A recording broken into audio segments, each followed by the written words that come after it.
Good morning भाई, सभी को good morning. Good morning all of you. Radhe Radhe. हाँ, सभी को गुड मॉर्निंग भाई। जय माँ सरस्वती। प्रिंस, मानसी, प्रिया, गोल्डी, ईशा कुमारी, आलोक, होनहार, सानू, ऑल ऑफ यू सभी को गुड मॉर्निंग। राधे राधे। महादेव की जय हो, है ना। राधे राधे कितने लोग लिखते हैं, महादेव लिखते हैं, जो भी लिखते हो, ठीक है ना। सभी को हमारी तरफ से गुड मॉर्निंग, ठीक है। हाँ, आज बेटा हम लोग पढ़ने वाले हैं गॉस का नियम। क्या पढ़ने वाले हैं? गॉस का नियम, है ना। गॉस का नियम, अब इंग्लिश में लिखें सीधे सीधे, गॉस लॉ, है ना। गॉस लॉ और इसके अनुप्रयोग, और इसके क्या पढ़ेंगे? अनुप्रयोग, ठीक है।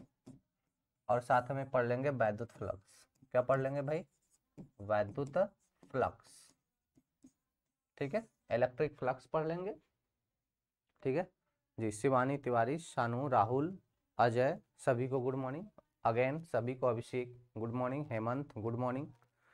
Good morning all of you, ठीक है ना। सभी को गुड मॉर्निंग, क्योंकि आते रहेंगे तो मैं मेरी तरफ से सभी गुड मॉर्निंग, क्योंकि सबका मैं नाम तो नहीं ले पाऊंगा, ठीक है ना, क्योंकि स्क्रीन तेजी से जब मैसेज आप लोग करते हैं तो तेजी से ऊपर जाता है, ठीक है ना।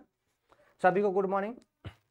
तो आज हम लोग स्टार्ट करेंगे वैद्युत फ्लक्स, गॉस लॉ और इसके अनुप्रयोग पढ़ने वाले, ठीक है ना। तो सभी लोग, पहली चीज है कि जब इतना चीजें मैं पढ़ाता हूँ उसका रिवीजन, हाँ, प्लस मैं बता के जाता हूँ कि कल यह पढ़ेंगे तो आप उसको पढ़ के आया करो, है ना। जो 12th की बुक है उससे पढ़ के आया करो, और साथ ही यहाँ भी पढ़ा करो। जब मैं इसका क्वेश्चन कराऊँ तो वह क्वेश्चन के साथ साथ अपने इंटर वाले जो क्वेश्चन है उसको भी आप किया करो, ठीक है ना। ये काम आप लोग भाई पूरी जिम्मेदारी से निभाओगे, ठीक है ना, क्योंकि जितनी जिम्मेदारी मेरी है उतनी ही जिम्मेदारी आपकी भी है, ठीक है ना। तेजी से चलेंगे, अब सिलेबस को हमें खत्म करना है, तेजी से चलेंगे, ठीक है ना। आ जाओ, बात करते हैं विद्युत फ्लक्स क्या होता है। ये क्या होगा, है ना।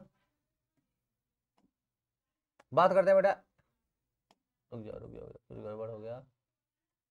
हाँ, हाँ। बात करते हैं इलेक्ट्रिक फ्लक्स क्या होता है। वैद्युत फ्लक्स, इसको इंग्लिश में बोलते हैं इलेक्ट्रिक फ्लक्स, क्या होता है? तो कहते हैं कि वैद्युत बल रेखाएं किसी बंद पृष्ठ से जितनी गुजरती हैं, किसी बंद पृष्ठ से गुजरने वाली वैद्युत बल रेखाओं की ही माप क्या कहलाता है? वैद्युत फ्लक्स कहलाता है, ठीक है ना।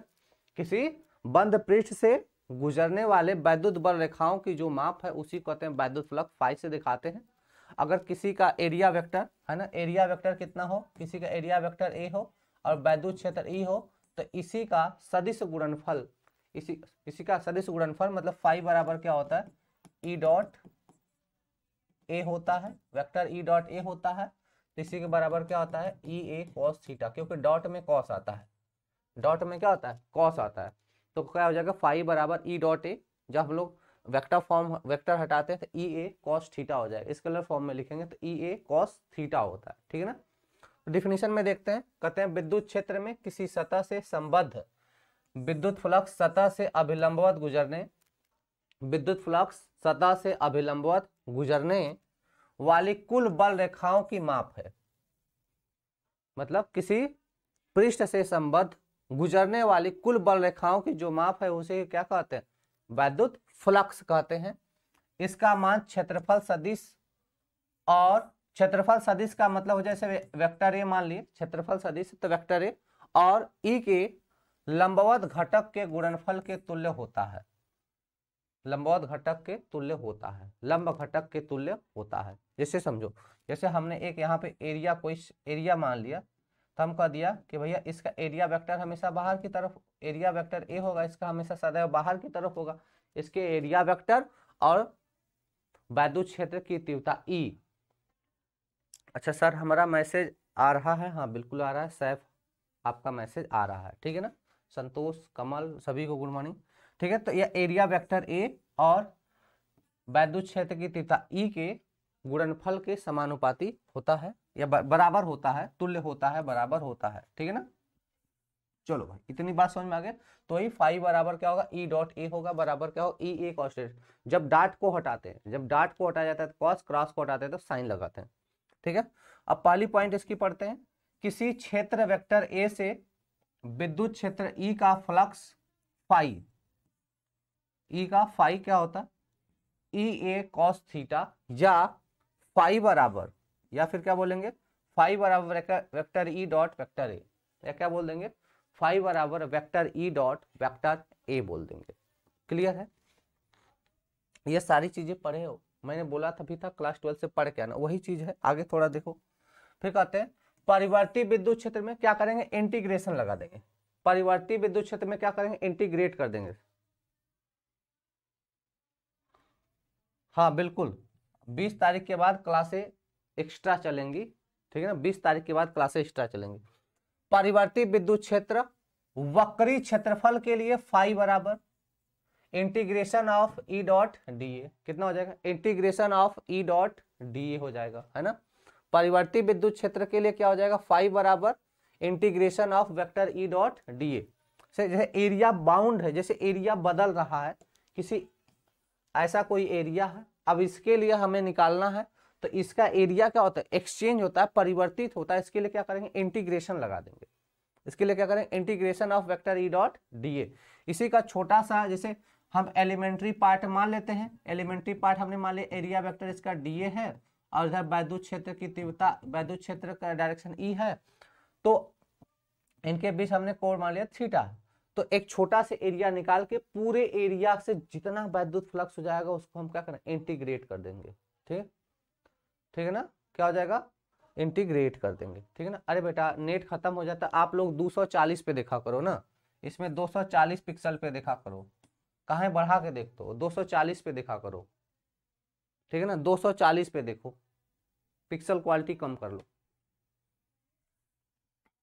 ठीक है भाई, तो क्या हो जाएगा, फाई बराबर integration of E dot D ए। ठीक है, सभी को इंटीग्रेट कर देंगे। सर केमिस्ट्री का क्लास नहीं चल रहा है, अरे भाई कमेंट करके जरा बताओ केमिस्ट्री क्लास चल रहा है कि नहीं, थोड़ा इसको बता दें भाई बंदे को।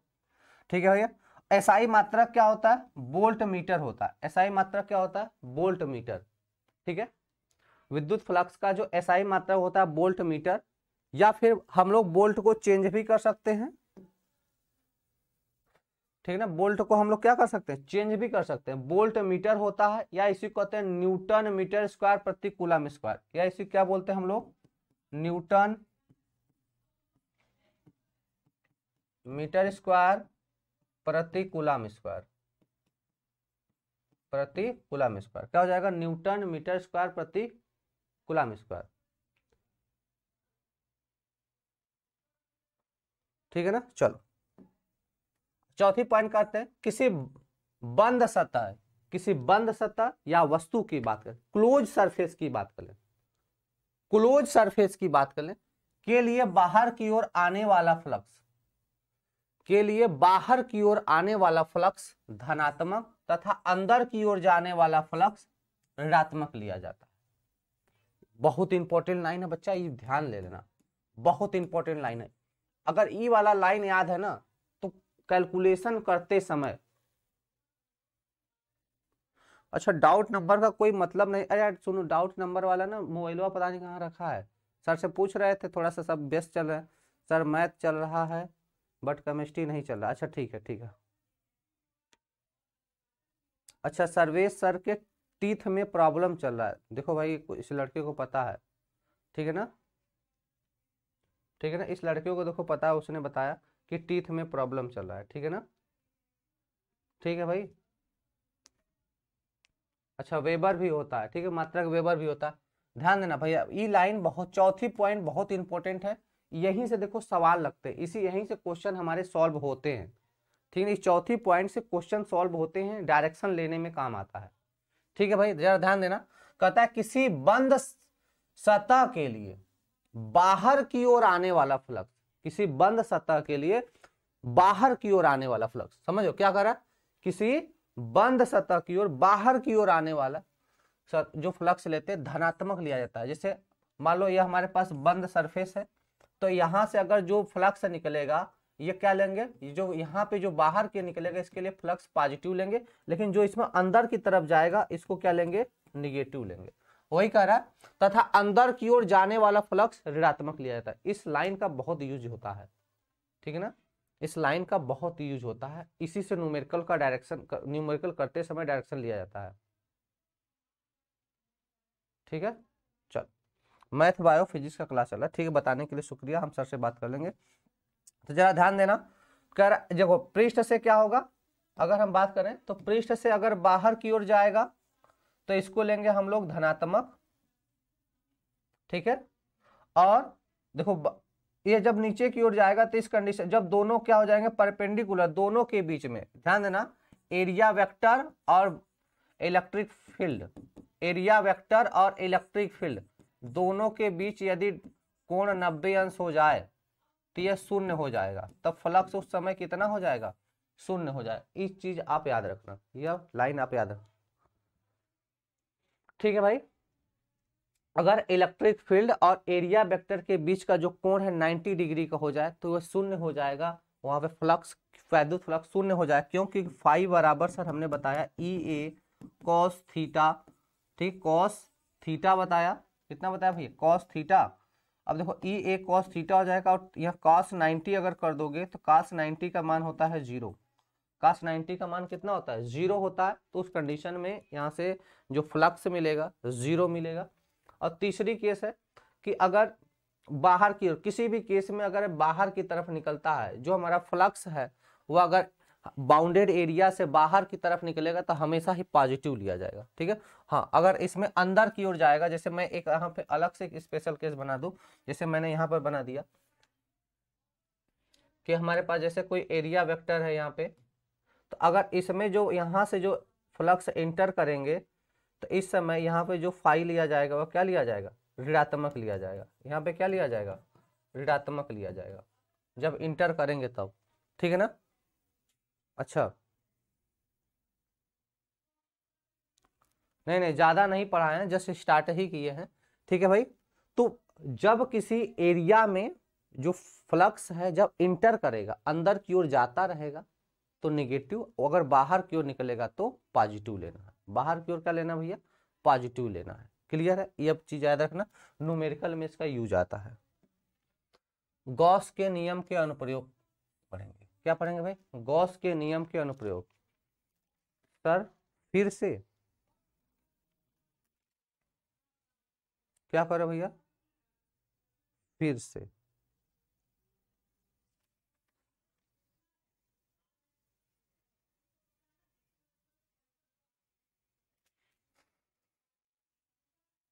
चलो फिर से, चलो नया पेज मैं लेके कर देता हूं यहाँ पे। चलो भाई ध्यान देना, जैसे समझो यह हमारे पास कोई एरिया है, यह हमारे पास कोई बाउंड एरिया है, ठीक है ना। तो इस बाउंड एरिया या इसको सर्कल मान लो, ये हमारे पास ऐसे कोई बाउंड एरिया है, ये हमारे पास क्या है, कोई बाउंड एरिया है। अब इस बाउंड एरिया से अगर फ्लक्स क्या होगा, बाहर की तरफ निकलेगा, फ्लक्स क्या होगा, बाहर की ओर निकलेगा, तो इसको हम लोग धनात्मक लेंगे। जो फ्लक्स बाहर की ओर निकलेगा धनात्मक लेंगे।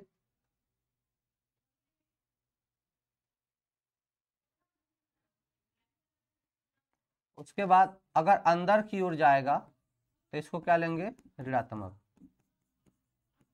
इसको क्या लेंगे भैया, ऋणात्मक, ठीक है ना। चलो भाई क्लियर हो गया। चलो अनुप्रयोग की बात करते हैं। तो पहले गॉस का नियम होता क्या है, तो गॉस ने अपना एक नियम दिया है। गॉस ने क्या किया भाई, एक नियम दिया है कि किसी बंद पृष्ठ से गुजरने वाले कुल जो फ्लक्स का मान होता है वह एप्सिलॉन नॉट का, या किसी बंद पृष्ठ से जो गुजरने वाला आवेश है वह एप्सिलॉन नॉट का 1/एप्सिलॉन नॉट का गुना होता है, ठीक है ना। बात समझ में आ रहा है कि नहीं। कहने का मतलब है किसी, जैसे यह हमारे पास क्या है, एक बंद गॉसियन पृष्ठ है, यह हमारे पास क्या है, एक बंद गॉसियन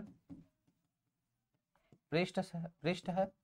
अब इस बंद गॉसियन पृष्ठ से गुजरने वाला जो कुल आवेश होगा, इस बंद गॉसियन पृष्ठ से जो गुजरने वाला कुल आवेश होगा, वही फ्लक्स हो जाएगा। इस बंद पृष्ठ से गुजरने वाला कुल वैद्युत बल रेखाओं की संख्या, मतलब कुल आवेश कितना होगा, वह 1/एप्सिलॉन नॉट गुना होगा। अगर चार्ज क्यू है तो क्या होगा, q/एप्सिलॉन नॉट होगा, ठीक है ना। बात समझ में आ रहा है, इतनी चीज समझ में आ रही है। आओ देखो क्या कहेंगे, इस नियम अनुसार किसी बंद सतह से गुजरने वाला कुल विद्युत फ्लक्स, इस नियम अनुसार किसी बंद सतह से गुजरने वाला कुल विद्युत फ्लक्स उसके अंदर उपस्थित आवेश का 1/ε0 गुना होता है। उसके अंदर उपस्थित कुल आवेश का, मैंने बताया ना कुल आवेश, अभी पीछे भी मैंने बताया कि कुल आवेश का, किसका, कुल आवेश का 1/ε0 गुना होता है। कितना होता है भाई, 1/ε0 गुना होता है। तो यहाँ से क्या लिख दोगे भाई, फाई बराबर क्लोज इंटीग्रेशन, क्या लिख दोगे, फाई बराबर क्लोज इंटीग्रेशन। अच्छा यहाँ पे चीज याद रखना, फाई बराबर क्या बोलते हैं, क्लोज इंटीग्रेशन बोलते हैं ई डॉट डी ए। ऐसा क्यों बोलते हैं, क्लोज का मतलब है संपूर्ण गॉसियन पृष्ठ की बात होती है। क्लोज का मतलब क्या होता है, संपूर्ण गॉसियन पृष्ठ की बात होती है, ठीक है ना। चलो भाई, तो सिंपल से कहने का मतलब है जैसे हमारे पास यह कोई गॉसियन पृष्ठ है, तो इस पूरे के लिए हमें इंटीग्रेट करना पड़ेगा। जैसे अगर हम यहाँ से शुरू करेंगे तो यहाँ से लेके यहाँ तक, इसीलिए यहाँ पे क्लोज इंटीग्रेशन लगाते हैं। क्या करते हैं, क्लोज इंटीग्रेशन लगाते हैं। सर 20 तारीख के बाद नोट्स कैसे बनाएंगे, नोट्स दिया जाएगा ना, नोट्स दिया जाएगा, आप क्लास वाइज नोट्स बनाना, पढ़ते चलना बनाते चलना, पढ़ते चलना बनाते चलना, ठीक है भाई। तो क्या होगा, फाई बराबर close integration E dot D होगा, ठीक है, इतना कर लोगे। और यहाँ पे क्या होगा, क्यू इनक्लोज्ड लिखा रहे, यहाँ क्या लिखा है, या इसी को हम लोग क्या लिख देंगे, बराबर क्यू बाई एप्सिलॉन नॉट है। और यहाँ पे ई एन क्यू का मतलब इनक्लोज्ड, इनक्लोज्ड का मतलब जो घिरा हुआ आवेश है। इनक्लोज्ड का मतलब क्या है, जैसे यहाँ से फाई बराबर क्या बोल सकते हैं, यह क्यू और इसमें लिखा इनक्लोज, इनक्लोज्ड का मतलब घिरा हुआ, यह घिरा हुआ आवेश बटे एप्सिलॉन नॉट। तो घिरा हुआ आवेश के कारण ही वैद्युत फ्लक्स मिलेगा, और जो अगर आवेश घिरा नहीं है तो वैद्युत फ्लक्स जीरो होगा। अगर गॉसियन पृष्ठ के बाहर कोई आवेश है तो उसके कारण वैद्युत फ्लक्स कितना हो जाएगा, जीरो होगा। इतना बात याद रखना। जैसे हमने कह दिया कि अगर इसके अंदर आवेश हमने स्मॉल क्यू रख दिया, इस गॉसियन पृष्ठ के अंदर कितना आवेश रख दिया, मैंने स्मॉल क्यू रख दिया, अगर बाहर मैंने रख दिया कैपिटल क्यू, तो इस कैपिटल क्यू के कारण हम क्या करेंगे, फाई निकालेंगे, तो इस कैपिटल क्यू के कारण फाई क्या होगा, जीरो होगा, क्योंकि यह घिरा थोड़ी है। और इसके कारण होगा Q by epsilon not, inside केवल होना चाहिए, मतलब ये बाहर के कारण नहीं होगा, ठीक है ना। बाहर के कारण क्या होगा, फ्लक्स जीरो होगा, ठीक है। आगे बात करते हैं, तो क्या हो जाएगा, फाई बराबर close integration E dot D ए में विद्युत क्षेत्र संपूर्ण विद्युत क्षेत्र होता है। जो विद्युत क्षेत्र होता है संपूर्ण वैद्युत क्षेत्र, मतलब टोटल इलेक्ट्रिक फील्ड होती है, वो क्या होती है, टोटल इलेक्ट्रिक फील्ड होती है, ठीक है। यह कुछ सतह के अंदर स्थित आवेश के कारण और कुछ सतह के बाहर स्थित आवेश के कारण होता है। इलेक्ट्रिक फील्ड देखो अंदर और बाहर दोनों का होता है। संपूर्ण इलेक्ट्रिक फील्ड, चाहे आवेश अंदर हो चाहे बाहर हो, इलेक्ट्रिक फील्ड पूरा होता है, ठीक है। यदि गॉस सतह के अंदर कोई आवेश उपस्थित न हो तब ई डॉट डी ए बराबर जीरो। देखो यहाँ पे ये लाइन स्पष्ट लिखा गया है कि यदि गॉसियन पृष्ठ के अंदर, गॉसियन सरफेस के अंदर कोई आवेश घिरा नहीं है, क्या बोला जा रहा है, यदि गॉसियन पृष्ठ के अंदर, क्या बोलेंगे, यदि गॉसियन पृष्ठ के अंदर कोई आवेश घिरा नहीं है, यदि गॉसियन पृष्ठ के अंदर कोई आवेश घिरा नहीं है तो फाई बराबर क्या हो जाएगा, जो close integration E dot D ए है यह हो जाएगा जीरो। अगर कोई आवेश नहीं घिरा है तो फाई बराबर जो क्लोज इंटीग्रेशन है ई डॉट डी ए यह कितना होगा, जीरो होगा। याद रहेगा, बोलो भाई, याद रहेगा, ठीक है। कितना हो जाएगा, जीरो। क्या करा, यदि गॉस सतह के अंदर कोई आवेश उपस्थित ना हो, कोई आवेश ना हो मतलब कोई आवेश घिरा नहीं है, उस कंडीशन में क्या हो जाएगा, close integration E dot D A equal to क्या हो जाएगा, जीरो हो जाएगा। चलो अगले पॉइंट की बात करते हैं। कहते हैं विद्युत क्षेत्र ई सभी आवेशों के परिमाण से प्राप्त होता है। विद्युत क्षेत्र ई सभी आवेशों के परिमाण से प्राप्त होता है। सभी आवेशों का क्या मतलब, विद्युत क्षेत्र बराबर आप जानबा करते हो कि ई बराबर क्या होता है भैया, के क्यू बाई आर, ई बराबर क्या होता है के क्यू बाई आर। तो अगर मान लो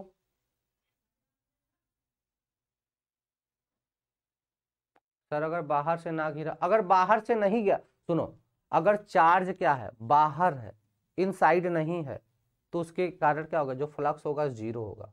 याद, मैं बार बार बोल रहा हूँ कि जैसे सबचो ये हमारे पास क्यू आवेश है और हमारे पास गॉसियन पृष्ठ है, चार्ज क्या रखा है बाहर रखा है, तो इसके कारण क्या होगा, फ्लक्स जीरो मिलेगा। क्या होगा, जीरो मिलेगा, ठीक है ना। बिल्कुल बेटा ध्यान देना, जो चार्ज है वह इनक्लोज होना चाहिए, जो चार्ज है वह क्या होना चाहिए, वह बंद होना चाहिए, ठीक है ना। बंद नहीं रहेगा तो जीरो। अब समझो ई बराबर क्या होता है के क्यू बाई आर, ई बराबर क्या होगा के क्यू बाई आर होता है। क्लियर है सबको, K Q by R square, sorry यहाँ पे के क्यू बाई आर स्क्वायर होता है। अब समझो के क्यू बाई आर स्क्वायर है। अब बहुत सारे आवेश ऐसे Q1 है, Q1 है, Q2 है, Q3 डाटा, बहुत सारे चार्ज हैं। तो सभी आवेशों के कारण, बहुत सारे चार्ज हैं, तो सभी आवेशों के कारण इलेक्ट्रिक फील्ड क्या निकालेंगे, E1 निकालेंगे, E2 निकालेंगे, E3 निकालेंगे। तो इसका टोटल लेना पड़ेगा कि E1 plus E2 plus E3 as well as, अगर डायरेक्शन के अकॉर्डिंग, अगर विपरीत डायरेक्शन में रहेगा तो घटा भी देंगे, ठीक है ना। अब समझो, तो वही कह रहा है कि विद्युत क्षेत्र ई सभी आवेशों के परिमाण से प्राप्त होता है, सभी आवेशों के मैग्नीट्यूड से, सभी आवेशों के परिमाण से प्राप्त होता है। जो इलेक्ट्रिक फील्ड है वो क्या होगा, सभी आवेशों के परिमाण से प्राप्त होता है, चाहे वह गॉसियन सतह के अंदर हो या बाहर। यह चीज कह रहा है, मतलब जो इलेक्ट्रिक फील्ड है वो अंदर बाहर से नहीं, मतलब जो इलेक्ट्रिक फील्ड है वह तो सभी आवेशों के कारण होगा। तो इलेक्ट्रिक फील्ड क्या होगा, अंदर वाले आवेश के कारण भी होगा, बाहर वाले आवेश के कारण भी होगा, लेकिन फ्लक्स केवल अंदर वाले के कारण होता है। आगे कह रहा है, ध्यान रखें कि गॉसियन सतह के बाहर स्थित आवेश के विद्युत क्षेत्र के कारण सतह से गुजरने वाला कुल फ्लक्स शून्य होगा। यह याद रखना है आपको कि ध्यान रखें कि गॉसियन सतह के बाहर स्थित, गॉसियन सरफेस के जो बाहर है, बाहर स्थित आवेश के विद्युत क्षेत्र के कारण सतह से गुजरने वाला कुल फ्लक्स शून्य होगा, क्योंकि इस आवेश के कारण जितनी बल रेखाएं सतह के अंदर जाती हैं उतनी ही बाहर, क्योंकि इस आवेश के कारण जितनी रेखाएं सतह के अंदर जाती उतनी ही बाहर, तो जितना अंदर उतना बाहर, तो विपरीत डायरेक्शन जीरो। समझो, समझो मेरे भाई, समझो। जैसे हमारे पास एक बंद गॉसियन पृष्ठ है, अब यहाँ पे हमारे पास एक बिंदु आवेश Q रखा है, यहाँ पे एक चार्ज क्या रखा है, Q रखा है, ठीक है। अब मान लो कुछ इसमें अंदर जाएंगी, कुछ वैद्युत बल रेखाएं अंदर जाएंगे, अब कुछ क्या होगा, बाहर भी तो जाएंगे, इधर भी जाएंगे, बिंदु आवेश है तो इधर भी जाएंगे, तो दोनों का डायरेक्शन क्या हो, विपरीत हो जाएगा। तो जितना अंदर जाएंगे उतना ही बाहर, तो टोटल अगर रिजल्टेंट निकालेंगे तो क्या हो जाएगा, जीरो हो जाएगा। टोटल रिजल्टेंट निकालेंगे तो क्या हो जाएगा, जीरो हो जाएगा, ठीक है ना। चलो जैसे देखो लो यहाँ पे का डायरेक्शन, एक डायग्राम बना है, जैसे हमारे पास ये S1 सरफेस है, ये S2 सरफेस है, उसके बाद ये S3 सरफेस है, ये S4 सरफेस है। तो बंद गॉसियन पृष्ठ के लिए इलेक्ट्रिक फील्ड की बात की जाती है यहाँ पे। तो अगर गॉसियन पृष्ठ है तो बंद होता है, इनक्लोज होता है, और उसी के अंदर ही हम लोग फ्लक्स पाते हैं। बाहर के कारण फ्लक्स कितना होगा, जीरो। मतलब अगर जो गॉसियन पृष्ठ है उसके अंदर चार्ज रहेगा तभी फ्लक्स मिलेगा, गॉसियन पृष्ठ के बाहर यदि चार्ज रखा है तो फ्लक्स हो जाएगा जीरो, क्योंकि जितना आवेश गॉसियन पृष्ठ के अंदर जाएगा उतना ही बाहर रहेगा, तो रिजल्टेंट क्या आएगा, जीरो आएगा, ठीक है। कह रहा है, अब देखो इसी डायग्राम की बात कर रहा है, इसी डायग्राम जैसे S1 है, यह S2 है, यह S3 है, और यह S4, बाहर वाला S4 है, इस पर Q चार्ज रखा है, इस पर माइनस Q चार्ज रखा है। तो इलेक्ट्रिक फील्ड का डायरेक्शन जानते भी है, यह प्लस से निकलता है।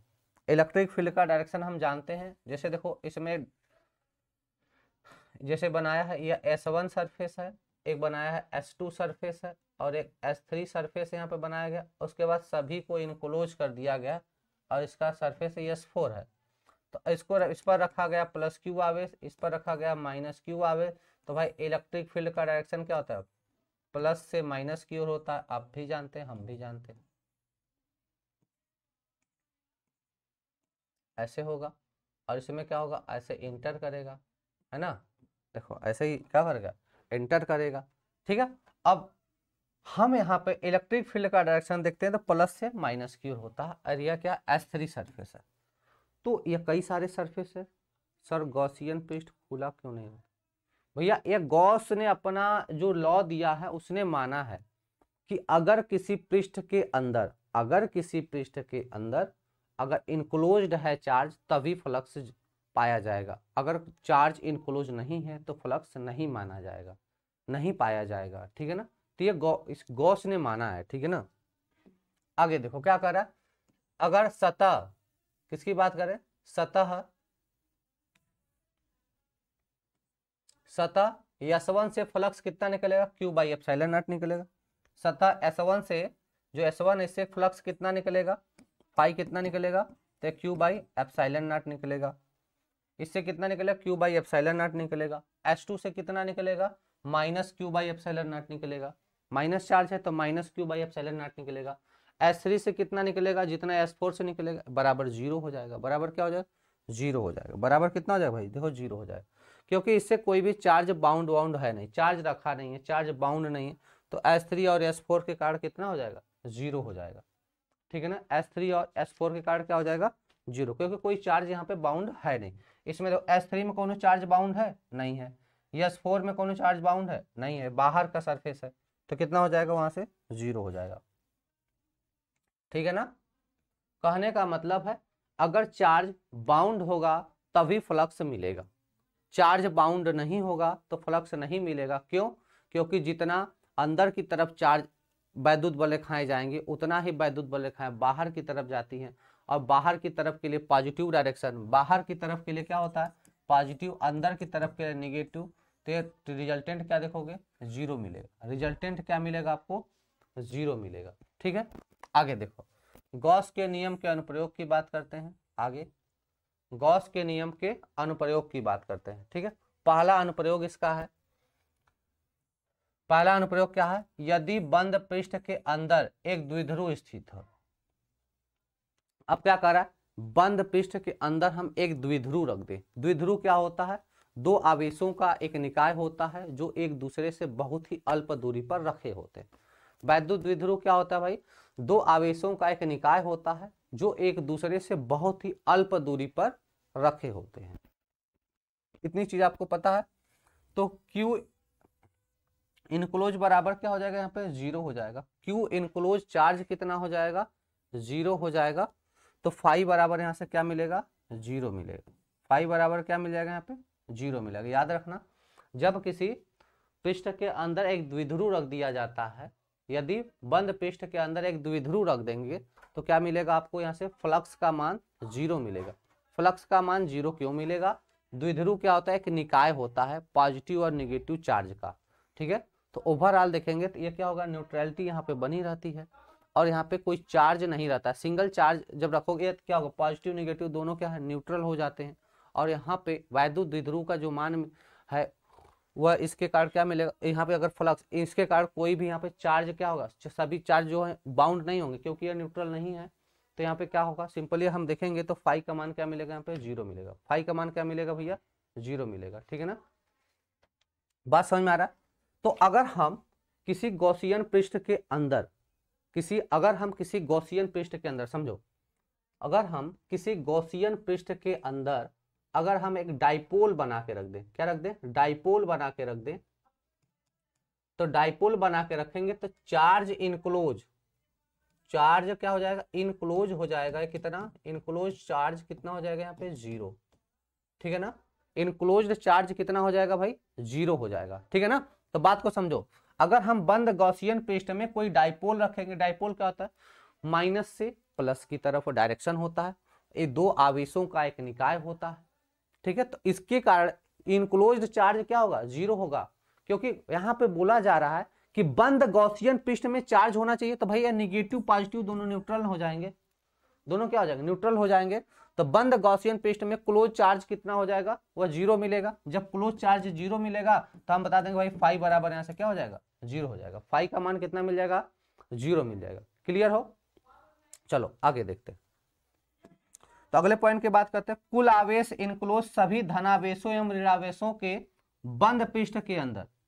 कुल आवेश क्या होता है? धनावेश और ऋणावेश, पॉजिटिव एंड निगेटिव के बीच गणितीय योग के तुल्य होता है। तो जब पॉजिटिव नेगेटिव दोनों है तो जोड़ोगे तो जीरो मिल जाएगा, क्योंकि जो दोनों चार्ज का मैग्नीट्यूड है, हम बोलेंगे इसका मैग्नीट्यूड और इसका मैग्नीट्यूड आपस में बराबर होगा, तो भैया क्या होगा, जब दोनों को घटा दोगे तो जीरो हो जाएगा, माइनस क्यू प्लस क्यू। तो बीज गणितीय योग लोगे, बीज गणितीय योग का मतलब है कि अगर हम टोटल चार्ज निकालेंगे तो माइनस क्यू करेंगे और प्लस क्यू करेंगे तो रिजल्टेंट क्या मिलेगा?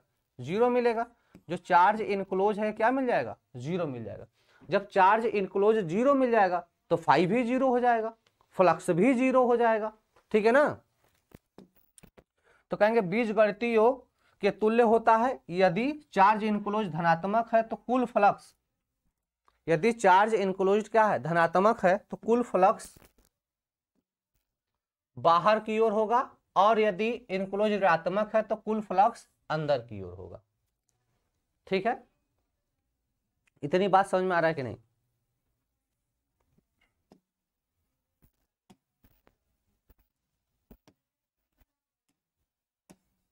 समझो क्या कह रहा कि अगर जो चार्ज इनक्लोज, पहले तो हम इसका बीजगणितीय योग निकालेंगे। क्या करेंगे भैया, इनका पहले फिर से समझो थोड़ा सा।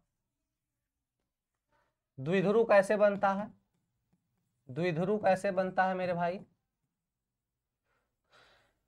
दो चार्ज का एक सिस्टम होता है, माइनस क्यू या प्लस क्यू का है। तो टोटल चार्ज निकालोगे, टोटल चार्ज इनक्लोज निकालोगे, अब यह बंद गॉसियन पृष्ठ के अंदर है, या किसके अंदर है? बंद गॉसियन पृष्ठ के अंदर है। तो चार्ज इनक्लोज कुल निकालोगे तो कहोगे माइनस क्यू प्लस क्यू, तो भाई ओवरऑल क्या मिलेगा आपको? जीरो मिलेगा। लेकिन ये बोल रहा है कि by the way charge enclose, भाई हो सकता है अभी तो यह दो चार्ज थे, समान थे और विपरीत थे तो जीरो आ गया, लेकिन अगर समान और विपरीत न हो, चार्ज इनक्लोज क्या हो? पॉजिटिव हो, तो डायरेक्शन किधर होगा? बाहर की ओर। तो जो फ्लक्स होगा कहाँ निकलेगा? बाहर की ओर निकलेगा। फ्लक्स कहाँ निकलेगा? पृष्ठ से बाहर की ओर। जैसे आपको बोल दिया जाए कि भाई इतना आ गया चार्ज, की जो चार्ज इनक्लोज अंदर के आवेश का जो वैल्यू है पॉजिटिव में आ गया, मान के चलो 5 माइक्रोकूलम 10 माइक्रोकूलम कुछ समथिंग आ गया, जैसे पॉजिटिव आ गया तो बोलोगे फ्लक्स बाहर की ओर होगा। उसके बाद जब दूसरे लाइन में आ जाए कि जो चार्ज इनक्लोज है इसका वैल्यू क्या आ रहा है? निगेटिव आ रहा है। क्या आ रहा है? निगेटिव आ रहा है। तो ये इसका डायरेक्शन किधर होगा? अंदर की ओर। तो फ्लक्स का डायरेक्शन जो वैद्युत बल रेखाओं के अंदर आने का डायरेक्शन बताएगा किसको, कि यह किसके अंदर जाए? जैसे पृष्ठ के अंदर, तो अगर पृष्ठ के बाहर जाएगा तो यहाँ पे पॉजिटिव, पृष्ठ के अंदर जाएगा तो यहाँ पे क्या हो जाएगा? निगेटिव का डायरेक्शन लगा रहेगा। आवाज फंस रहा है? आवाज क्यों फंस रहा है भाई? ये रोज रोज काहे सिस्टम गड़बड़ हो जा रहा है? जैसे ही हम देखते हैं कि 8 बजती है ना, 8 बजे के थोड़ा सा ऊपर चलते हैं, आवाज फंसने लगता है। ऐसा क्यों हो रहा है? टाइमर लगा है क्या? अगला देखो भाई, कहते हैं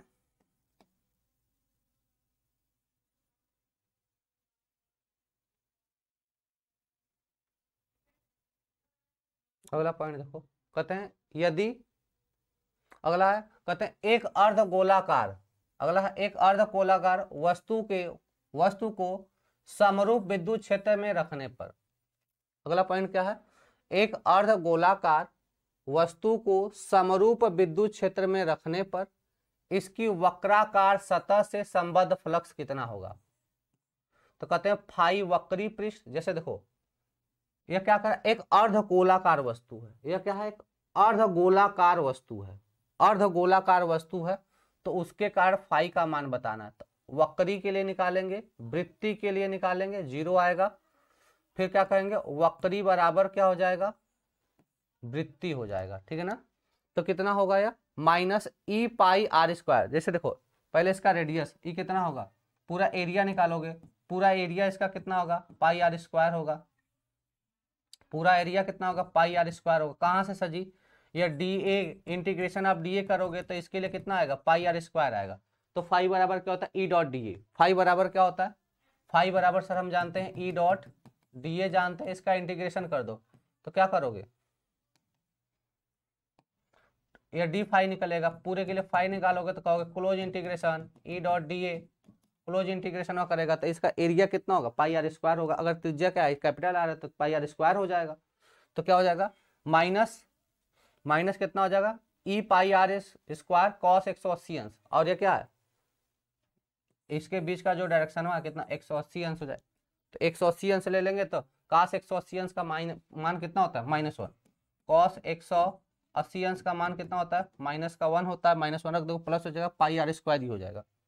कितना हो जाएगा, पाई आर स्क्वायर ही। डायरेक्ट क्वेश्चन आएगा, एक लाइन बस याद रखना कि भैया जब अर्धगोलाकार वस्तु को समरूप विद्युत क्षेत्र में रख दिया जाए, समरूप मतलब समान विद्युत क्षेत्र में रख दिया जाए, तो इसकी वक्राकार सतह से संबद्ध फ्लक्स कितना होगा। तो कहोगे कि इसके वक्री पृष्ठ, जो इसका वक्र वाला पृष्ठ है ना, वक्र वाला पृष्ठ कहने का मतलब गोला, जैसे ना गोला कट रहा है, समझो ऐसे कह रहा है कि अगर ऐसा रखा है, ऐसे ही रखने के लिए कह रहा है ना, वक्री पृष्ठ है। तो अब इसके ऊपर वाला क्या है, गोलाकार है, तो इसके कारण फाई और इसके कारण इसको कहते हैं फाई 1, इसके कारण क्या हो जाएगा, इसके कारण फाई 2 हो जाएगा। तो क्या होगा, कुल दोनों को जोड़ोगे तो फाई 1 प्लस फाई 2 बराबर 0 होगा। अब कह दोगे फाई 1 बराबर माइनस का फाई 2, या तो दोनों के लिए अलग अलग निकालोगे, दोनों के लिए क्या करो, अलग अलग निकालोगे, तो एक के लिए निकाल दो, दूसरे के लिए बराबर होगा। तो इसके लिए तो निकाल ही सकते हो। अगर इसका त्रिज्या कितना है, यह कैपिटल आर है और इसका एरिया वेक्टर है एन कैप, हमेशा बाहर की एरिया वेक्टर हमेशा कहाँ होता है, बाहर की ओर। इसका एरिया वेक्टर हमेशा कहाँ होता है, बाहर की ओर होता है। तो क्या कर दोगे, फाई बराबर कहोगे sir close integration E dot D ए करोगे, क्लोज इंटीग्रेशन क्या करोगे, ई डॉट डी ए, ई कॉन्स्टेंट है, ई कॉन्स्टेंट है तो क्या करो, अच्छा माइनस भी लगा तो माइनस ई बाहर ले लो, क्लोज इंटीग्रेशन डी ए। अब डी ए क्या है, ये क्षेत्रफल होता है, डी ए क्या होता है, क्लोज इंटीग्रेशन अब डी ए, ये क्षेत्रफल होता है, करोगे तो कितना हो जाएगा, पाई आर स्क्वायर।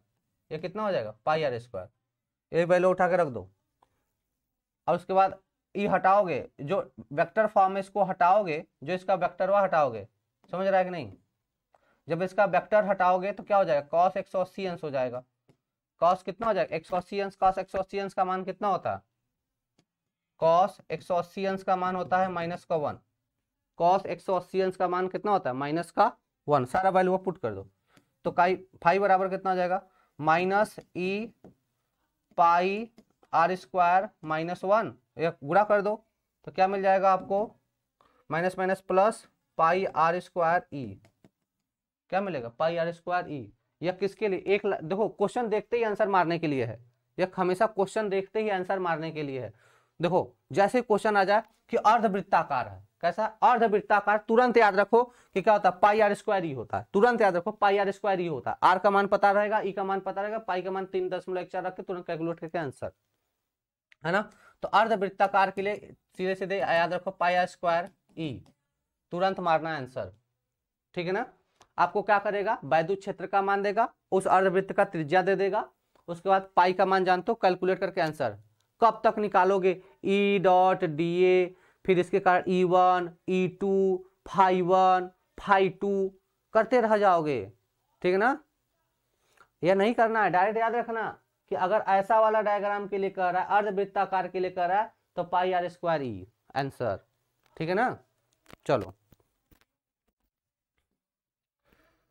ठीक है, दूसरा देखो, करा एक अर्धगोलाकार वस्तु को, अगला क्या करा, एक अर्धगोलाकार, वह भी अर्धगोलाकार था, यह समान विद्युत क्षेत्र में रखा गया था। अब इसको क्या करा, असमान विद्युत क्षेत्र में रखने पर, इसी अर्धगोलाकार को असमान विद्युत क्षेत्र में रखने पर वक्राकार सतह से संबद्ध फ्लक्स, तो इसके कारण कितना विद्युत फ्लक्स होगा, तो कह देंगे सर फाई वृत्ति बराबर माइनस फाई वक्री, क्योंकि दोनों का जो सम होगा वह 0 होगा। दोनों का सम 0 काहे होगा, जितना अंदर की ओर जाएगा उतना ही बाहर की तरफ निकलेगा, जितना वैद्युत फ्लक्स अंदर जाएगा उतना ही वैद्युत फ्लक्स बाहर निकलेगा। तो टोटल रिजल्टेंट क्या मिलेगा, 0 मिलेगा। तो कह देंगे फाई वृत्ति बराबर माइनस फाई वक्री।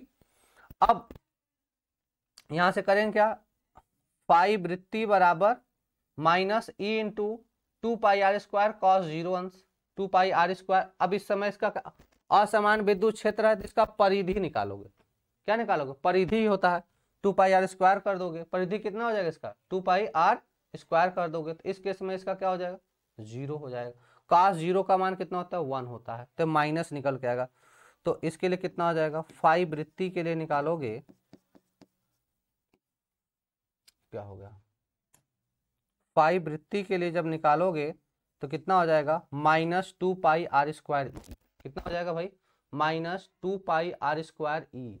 ठीक है ना, याद रखना, बहुत इंपॉर्टेंट है, ये सब शॉर्टकट है, तुरंत आंसर बताने के लिए है। ठीक है ना,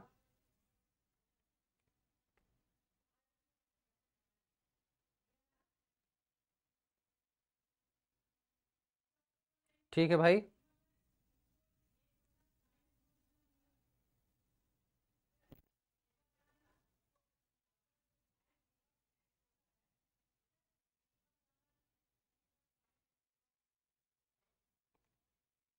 ठीक है भाई, आगे चले, देखो यह दोनों केस याद रखना। चलो आगे चलते हैं, मैं लास्ट में एक स्पेशल केस भी बता दूंगा जिससे ज्यादा क्वेश्चन आते हैं, कि स्पेशल केस भी बताऊंगा। अगला है, यदि आवेश घन के केंद्र पर स्थित है, क्या बोल देंगे, यदि आवेश कहाँ है, घन के केंद्र पर स्थित है। जैसे ये हमारे पास कोई घन है, ये हमारे पास कोई क्यूब है, ये वाला बहुत इंपॉर्टेंट है, याद रखना, ये वाला बहुत ही इंपॉर्टेंट है। ठीक है ना,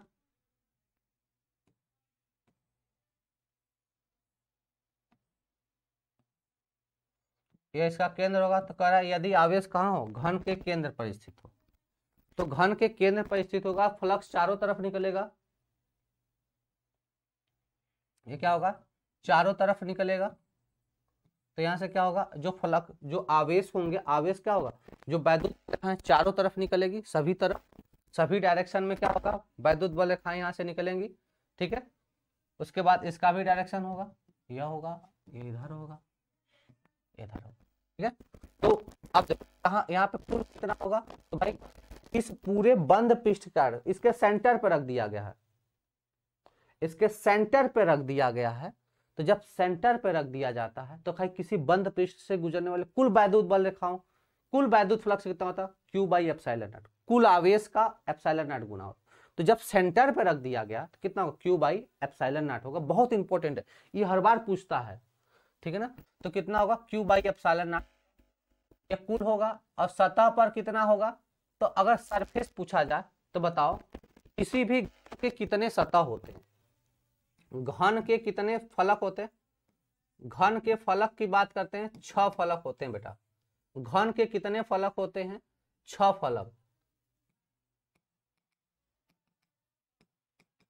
घन के फलक की बात करें 6 फलक होता है, तो सीधे सीधे याद रखा करो, देखो यहाँ पे थोड़ा सा छोड़ दिया गया, यह क्या होगा, क्यू अपान 6 एप्सिलॉन नॉट हो जाएगा। घन के अगर सतह की बात करेंगे तो क्या हो जाएगा, क्यू अपान 6 एप्सिलॉन नॉट हो जाएगा, मतलब क्यू बटा 6 एप्सिलॉन नॉट हो जाएगा।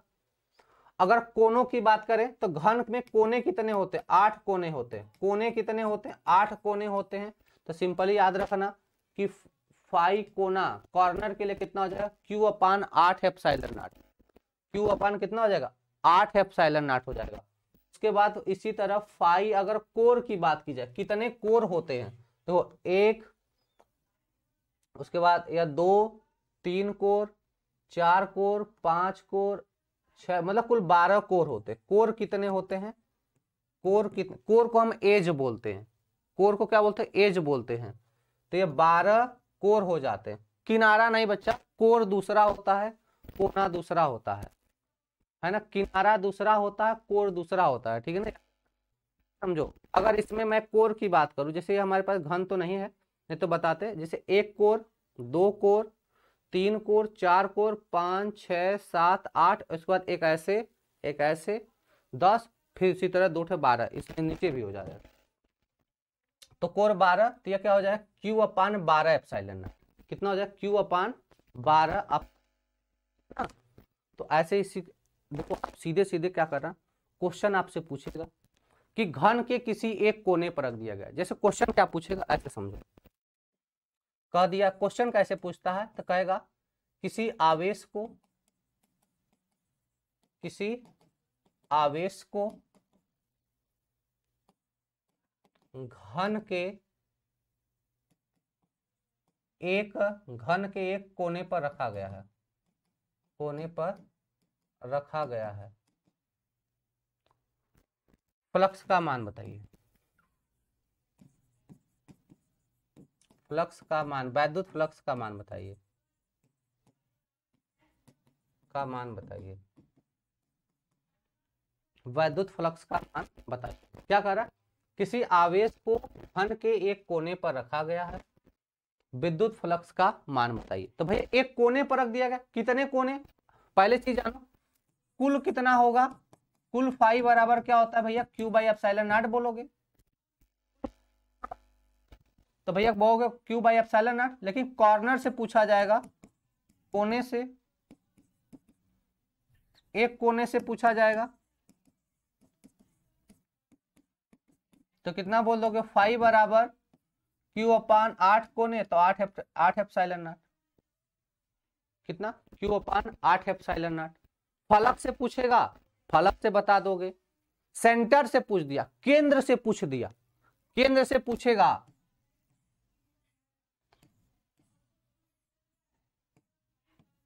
अगर केंद्र से पूछ दिया तो पूरा का पूरा फाइव बराबर सीधे बोलो क्यू बाई एप्सिलॉन नॉट, केंद्र से ये कितना होगा, केंद्र से कितना होगा, क्यू बाई एप्सिलॉन नॉट होगा। ठीक है ना, बात समझ में आ रही है सबको। चलो आगे थोड़ा सा चलते हैं। अगला है, यदि आवेश घन की सतह के केंद्र पर स्थित है तो सर्वप्रथम आवेश को सममित सतह द्वारा घेरते हैं। इतना काम करेंगे। यदि आवेश घन की सतह के केंद्र पर है, घन की सतह के केंद्र पर, फेस के केंद्र पर है, तो सर्वप्रथम हम आवेश को सममित सतह द्वारा घेरते हैं, सममित सतह द्वारा घेरते हैं। जैसे कहा तब है, समझो, जैसे यह हमारे पास कोई घन है,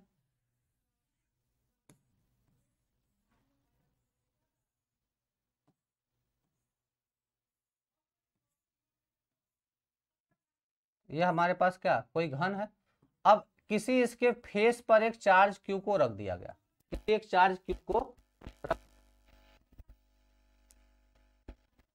ठीक है, तो हम क्या करेंगे, पहला मेरा काम होगा कि सममित, मतलब इसी की तरह जैसा यह बना है उसी की तरह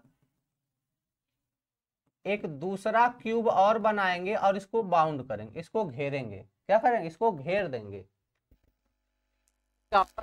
दो करने लगे, कितने भाग में बढ़ने लगेगा, दो भाग में। फिर आगे क्या कर रहा है, जैसे यह हमारे पास चार्ज है तो हम इसको ऐसे घेर दिए, कहते हैं निकाय दो घन से गुजरने वाली कुल फ्लक्स कितना हो जाएगा, निकाय से गुजरने वाली कुल फ्लक्स, निकाय से मतलब दो घन से गुजरने कुल flux Q by epsilon not होगा। तो कहेंगे दिए गए सिर्फ 5 फ्लक्स से गुजरने वाला फ्लक्स कितना होगा, तो कहेंगे क्या, दिए गए घन से गुजरने वाला फ्लक्स कितना होगा, तो फाई घन बराबर क्यू बाई 2 एप्सिलॉन नॉट होगा, कितना हो जाएगा, क्यू बाई एप्सिलॉन नॉट होगा। यह बहुत, यह वाला क्वेश्चन भी सारे एग्जाम आ चुका है, बात समझ में आ रहा है कि नहीं, यह वाला क्वेश्चन कई एग्जाम्स में आ चुका है। सर आवाज बहुत फंस रहा है यार, ऐसा क्यों होता है मुझे समझ में नहीं आ रहा है, यह आवाज रोज रोज क्यों फंस रही यार, एक मिनट रुक जाओ, आज इसका समाधान कर ही दिया जाएगा। आवाज फंसती ही क्यों है ना यार, यहां से माइक वाइक सब क्लियर काम कर रहा है, पता नहीं आवाज क्यों फंस रही है। आज इसका समाधान चाहे जैसे भी हम करवा देंगे, टेंशन ना लो, ठीक है ना। आवाज आखिर रोज फंसती ही क्यों है, रोज रोज आवाज फंस रही है यार, समझ नहीं आ रहा। ठीक है भाई, चलो, तो निकाय से गुजरने वाला कुल फ्लक्स कितना होगा, क्यू बाई एप्सिलॉन नॉट होगा। तो दिए गए घन से, मतलब एक फेज से गुजरने वाला, तो यह दो भाग में होगा, मतलब इधर भी होगा गुजरेगा, तो 1/2 एप्सिलॉन नॉट हो जाएगा, है ना, क्यू अपान 2 एप्सिलॉन नॉट हो जाएगा, ठीक है ना। चलो, आवाज बहुत,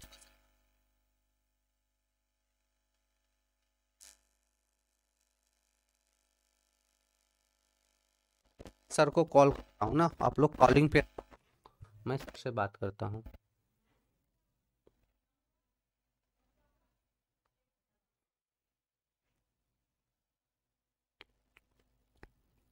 मैं सर से बात कर रहा हूँ, आप लोग रहो।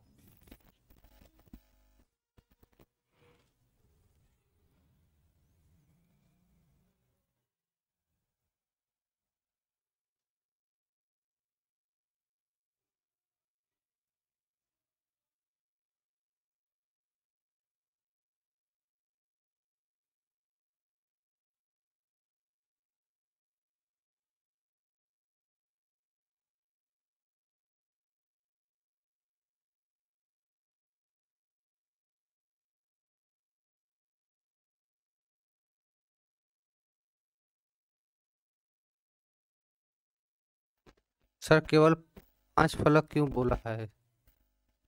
केवल 5 फलक इसलिए बोला है कि भाई देखो, सिर्फ एक मिनट बताते हैं। हेलो, अरे भाई इसमें क्लास में रोज आवाज फंस रही सर, थोड़ा सा सर से कहिए आके देख ले।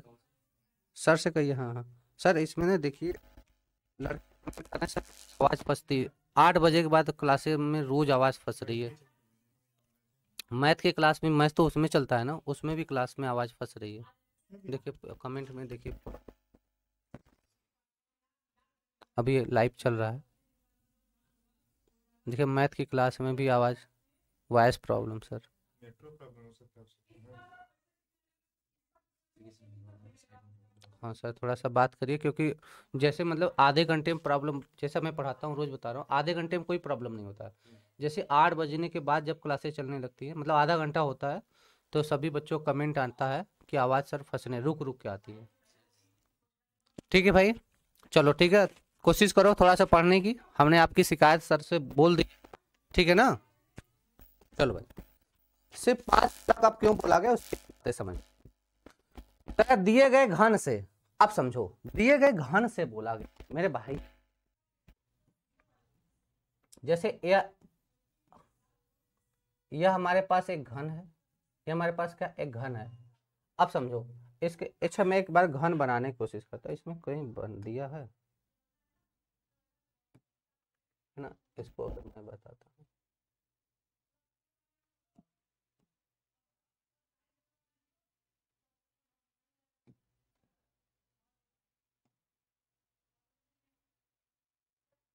ठीक है चलो, अब अगर हम बात करें तो जैसे हमारे पास ये एक घन है, हमारे पास क्या भैया एक घन है। अब इसके फेस हैं, कितने फेस हैं? 6 फेस है। 1 फेस, 2 फेस, 3 फेस, 4 फेस, 5, एक के पीछे 6 फेस है। तो कह रहा है कि अगर किसी फेस पे रख दिया जाए, किसी फेस पर रख दिया जाए, अरे भाई पहले मेरी बात तो सुन लो, पहले मेरी बात तो सुन लो, फिर कहना, ठीक है ना? तो यह जो है, यह एक फेस, अब देखा जाए तो यह जो फेस है यह 2 भाग में डिवाइड होगा। यह कितने भाग में डिवाइड होगा? यह फेस तो 2 भाग में डिवाइड होगा ना, यह फेस कितने भाग में डिवाइड होगा? 2 भाग में डिवाइड होगा। तो अगर इसके लिए हम देखेंगे तो यह 1/2 आएगा, इसके लिए देखेंगे तो कितना आएगा? 1/2 आएगा। तो 1/2 एप्सिलॉन, बाकी 5 तो फेसवा तो बच गया ना, तो मतलब एक आएगा, 1/2 आएगा। अगला फेस दूसरे के साथ भी होगा, अगला फेस दूसरे के साथ भी अटैच होगा। तो जब दूसरे के साथ अटैच तो 1/2 का हो जाएगा। सॉलिड स्टेट वाले चैप्टर में ये चीजें बताई गई थी कि एक फेस 2 लोगों के साथ अटैच होता है, एक कॉर्नर 8 के साथ अटैच होता है। तो सिर्फ 5 फलक, इसका मतलब क्या है कि ये थोड़ा सा गड़बड़ लिखा गया यहाँ पे, सिर्फ 5 अलग अलग लिखा, कोनो मैटर ना, यहाँ से चाहो तो इसको काट दो, ठीक है ना, इसका कोनो मतलब है नहीं यहाँ पे, समझो मेरे भैया, इसका कोनो मतलब है नहीं यहाँ पे, इसको मैं हटा देता हूँ, इसको मैं यहाँ से क्या करता हूँ, हटा देता हूँ, सीधे सीधे लिख लो, दिए गए घन से गुजरने वाला वैद्युत फ्लक्स कितना होगा? 1/2 एप्सिलॉन नॉट होगा। कितना होगा? 1/2 एप्सिलॉन नॉट होगा। सर आपकी वायर्स फंस रही है बेटा, देखो आप क्या करते हैं, आज तक ठीक करवा दिया जाएगा। हमने सर से बोला है, हमने सर से बोला है आज तक ठीक करवा दिया जाएगा। तो इतना समझ में आ गया। तो एक फलक से गुजरने के लिए पूछेगा तो एक के फेसवा क में बटा रहेगा, दो भाग में बटा रहेगा, तो 1/2 एप्सिलॉन नॉट लिखोगे। कितना लिखोगे? 1/2 एप्सिलॉन नॉट लिखोगे। ठीक है ना? चलो आगे देखो, अगला है यदि आवेश घन के एक कोने पर स्थित है, यदि आवेश घन के एक कोने पर स्थित है। अच्छा ठीक है, क्लास को ओवर करते हैं, कल यहीं से पढ़ाते हैं ना, क्लास को ओवर करते हैं, कल यहीं से पढ़ाते हैं और इसके क्वेश्चन भी करते हैं भैया। ठीक है बेटा, फिर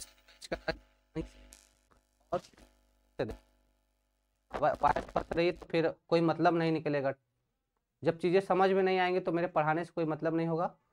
तो कल यहीं से कंटिन्यू करते हैं ना, ठीक है? और कल न्यूमेरिकल भी करेंगे, ठीक है? आज एप्लीकेशन ठीक करवा दिया जाएगा, ठीक है?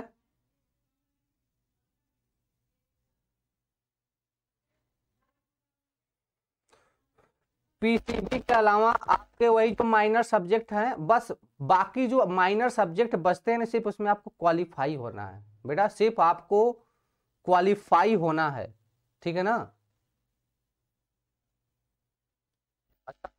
ही नहीं आ रहा, अरे यार क्या बताऊं मैं। चलो ठीक है भाई, क्लास को ओवर कर रहे हैं। कल डाउट नंबर पे कॉल करो, जिसको और ज्यादा जानकारी चाहिए डाउट नंबर पे कॉल करो, मैं रिसीव कर रहा हूँ। डाउट नंबर पे कॉल करो भाई, डाउट नंबर पे कॉल करो।